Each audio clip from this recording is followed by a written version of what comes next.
Bismillahirrahmanirrahim. Assalamualaikum warahmatullahi wabarakatuh. Alhamdulillahirabbil alamin.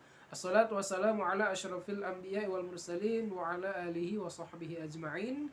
Allahumma shalli ala sayyidina Muhammadinil Fatiha lima ughliq wal khatimi lima sabaq.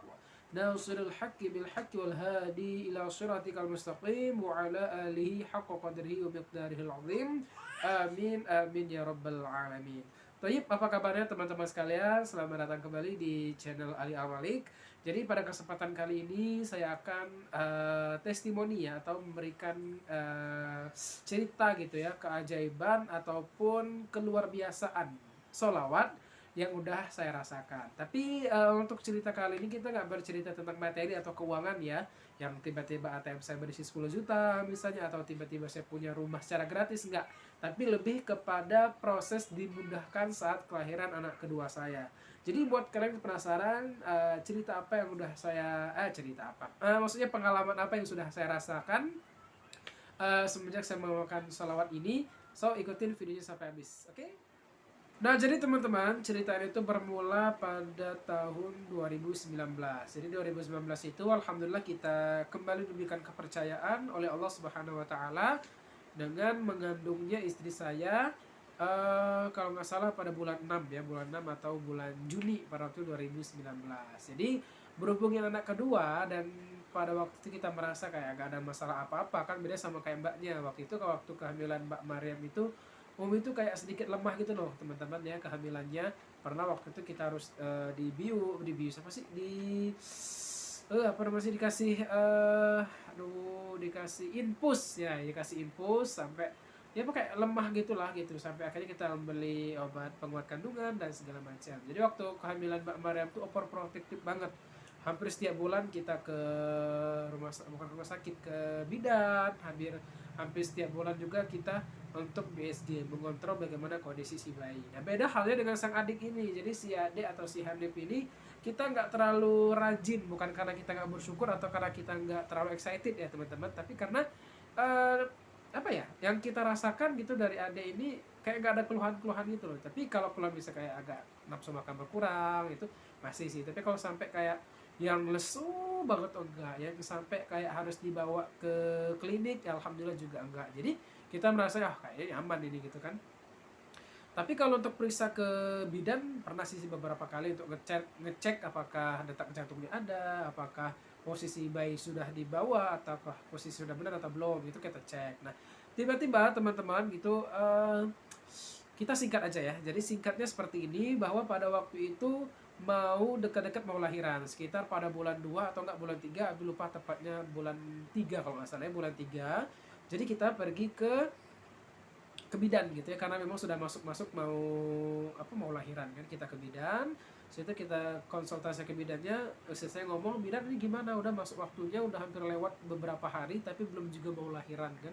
Dan sebelumnya minggu sebelumnya kita sudah sempat ke sana, katanya kalau misalnya seminggu kemudian belum lahiran boleh kesini lagi. Nah akhirnya kita ke sana dan bidannya bilang katanya udah gitu.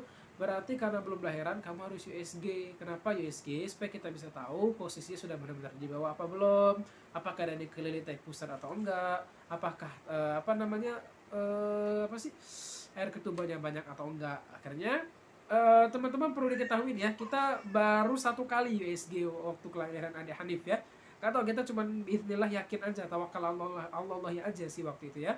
Akhirnya karena disuruh, karena memang menurut kita pada waktu itu sudah lewat waktu untuk lahiran, akhirnya kita USG, dan kita carilah tempat terbaik untuk USG. Akhirnya dapatlah di sebuah klinik yang biasa dikatakan baiklah untuk di Palembang. Akhirnya kita USG di situ. Karena masih masa corona, Umi sendiri yang boleh masuk. Terus setelah beberapa lama kemudian Umi turun, terus Abi tanya, Umi kenapa kok mukanya sedih gitu kan. Terus Umi bilang, nggak langsung jawab sih, Umi itu sambil kayak sedih. Abi bingung kan, mau cerita gitu kan, tapi Umi nggak cerita. Terus baru di atas motor Umi cerita, katanya bahwa posisi bayinya itu ternyata nggak normal teman-teman, alias melintang ya. Jadi melintang itu ibarat ini perut, jadi posisi bayi kan harusnya kan bawah gini ya, ini pala misalnya apa gini. Tapi si adik-adik ini posisinya gini, melintang, jadi nggak gitu kan. Terus Umi juga cerita, katanya kalau kalau kata dokternya karena posisi bayinya ini melintang harus dioperasi. Nah situ kita mulai mulai kayak apa ya teman-teman, kayak shock gitulah ya.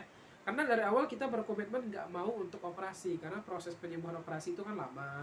Ada kakak ipar itu akan sampai 3 bulan di bed rest, nggak bisa ngapa-ngapain gitu kan. Apalagi gitu saya dan Umi ini kan tinggalnya berdua aja gitu, nggak ada yang ngasuh kan, orang tua jauh ya kerja, saudara-saudara juga jauh, mereka juga punya keluarga sendiri-sendiri kan, nggak bisa kalau misalnya harus berbulan-bulan apa namanya ngasuh anak abi gitu kan. Jadi ya terpaksa lah kita bersikeras untuk lahiran normal.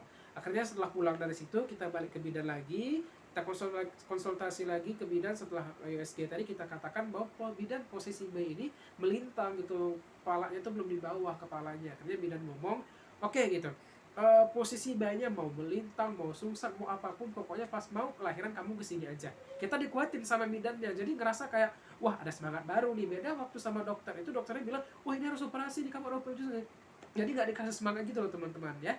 Kita kayak ngerasa kecewa aja gitu, tapi sama bidannya alhamdulillah kita dikasih semangat. Akhirnya bidan juga ngasih kayak masukan gimana, katanya kalau sebelum lahiran itu seminggu ya, seminggu sebelum lahiran kita yang cek ke bidan itu, kamu katanya apa pijit apa urut ya, pokoknya urut lah, urut khusus melintang, terus itu juga senam khusus melintang atau sungsang dan semacamnya. Akhirnya udah kita pulang ke rumah, terus Umi bikin status di WA ya, di WhatsApp status ya, cari dong siapa yang bisa urut untuk yang melintang atau sungsang. Akhirnya ternyata alhamdulillahnya tadi ada salah satu temannya Umi ini, orang tuanya itu tukang urut yang khusus untuk yang melintang, yang sungsang dan sebagainya. Akhirnya singkat cerita kita datang ke situ, dan menurut tukang urut tersebut si bayi ini kepalanya sudah di bawah, sudah normal lah gitu ya. Terus dengan samping itu juga kita setiap pagi, setiap malam, pokoknya every time itu Umi itu selalu kayak senam gitu loh teman-teman, senam di rumah maupun senam di tempat bidan yang tadi kan.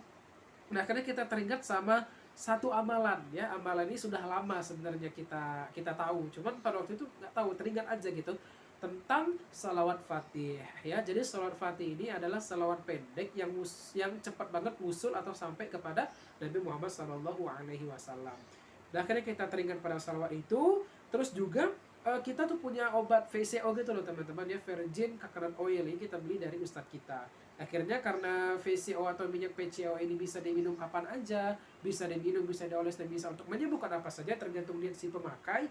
Akhirnya udah kita aplikasikan PCO dengan sholawat fatih sebanyak 11 kali setelah pada maghrib. Akhirnya kita di situ benar-benar tawakal Allah, kita pada maghrib selalu baca sholawat fatih 11 kali. Ya 11 kali, terus Abi tiupkan di PCO tadi, terus diminum sama Umi, lalu Abi eluskan ke perutnya si Umi kan. Akhirnya seminggu kemudian teman-teman kita amalin terus itu ya, istiqomah pada ngurus 11 kali itu minum dan dioles tadi. Akhirnya pada waktu hari kelahiran 9 malam itu kita ke bidan, hujan-hujan di atas motor bertiga gitu ya, Umi kesakitan. Di situ apa ya, kita masih sedikit deg-degan loh teman-teman, loh ini benar-benar normal gak sih kondisi bayinya segala macamnya kan, apakah benar-benar sudah dibawa kepalanya gitu, apakah belum gitu kan. Kita benar-benar bingung, takut, deg-degan, tapi kembali kita ingat bahwa Allah tidak akan pernah memberikan apa ya, cobaan melebihi kemampuan hambanya. Dan alhamdulillah sejam kemudian adik Hanif itu lahir dalam keadaan sehat walafiat. Jadi apa yang dibilang oleh dokter bahwa harus operasi, ini nggak mungkin bisa normal, alhamdulillah itu tidak terjadi teman-teman. Kenapa? Karena kita percaya kepada Allah Subhanahu wa Ta'ala. Jadi kalau Allah berkata kun, jadi ya maka jadilah gitu loh. Dokter itu cuma manusia, dia hanya menerka-nerka, walaupun sebenarnya mungkin dia tidak salah. Cuman kan kita harus tetap lebih percaya kepada Allah Subhanahu wa Ta'ala. Jadi berkat salawat fatih, berkat doa-doa yang lain, amalan-amalan yang lain, alhamdulillah Dedek Hanif sekarang usianya sudah 9 bulan, sehat walafiat ya. Pokoknya bersyukur sekali kepada Allah Subhanahu wa Ta'ala atas kejadian ini. Jadi itulah teman-teman salah satu keajaiban yang sudah keluarga saya rasakan semenjak mengamalkan salawat fatih ya. Karena waktu itu mau melahirkan, ya udah kita ngamalin salawat fatih, niatkan untuk kemudahan proses kelahiran. Dan alhamdulillah sekarang Ubinya sehat, adik Hanif sehat ya, alhamdulillah juga normal. Pokoknya luar biasa sekali ya, tiada yang paling baik kecuali Allah Subhanahu wa Ta'ala. Nah teman-teman, sekian mungkin untuk testimoni salawat hari ini. Jadi itu saja pengalamannya, semoga bermanfaat bagi kalian yang merasa bahwa video ini bermanfaat. Boleh di share, boleh di like, komen, dan juga di subscribe ya. Buat kalian yang punya masalah, punya hajat dan punya keinginan, semoga digerakkan hati untuk bersalawat, dan setelah itu semoga istiqomah untuk selalu bersalawat kepada Nabi Muhammad SAW. Terima kasih, mohon maaf atas segala kekurangan, kepada Allah kita sama-sama mohon ampun. Akhirul kalam, wassalamualaikum warahmatullahi wabarakatuh.